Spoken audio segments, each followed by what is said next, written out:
भूतिया हवेली एक छोटे से गांव के बाहर एक पुरानी हवेली थी। यह हवेली सैकड़ों साल पुरानी थी और गांव वालों के बीच इसके बारे में कई डरावनी कहानियां प्रचलित थीं। कहा जाता था कि इस हवेली में एक राजा की आत्मा भटकती है, जिसकी मृत्यु एक रहस्यमय तरीके से हुई थी।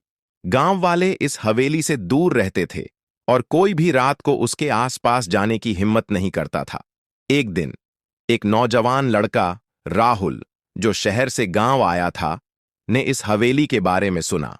वह बहुत ही निडर और जिज्ञासु था। उसने गांव वालों की बातों को नजरअंदाज करते हुए हवेली में रात बिताने का फैसला किया।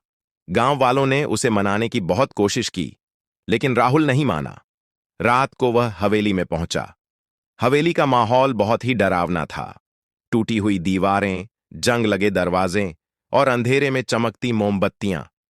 राहुल ने हवेली के बीचों बीच एक कमरे में अपना बिस्तर लगाया। आधी रात को अचानक उसे अजीब आवाजें सुनाई देने लगीं। ऐसा लग रहा था जैसे कोई रो रहा हो।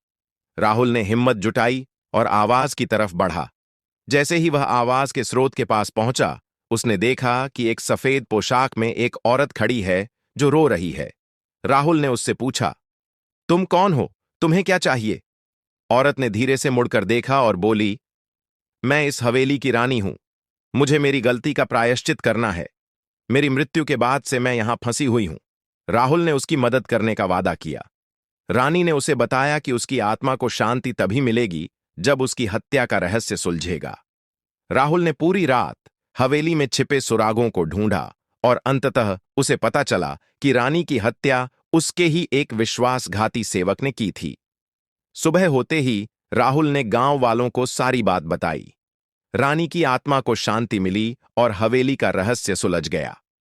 उस दिन के बाद से हवेली में कोई डरावनी घटना नहीं हुई और गांव वालों ने राहुल की बहादुरी की सराहना की।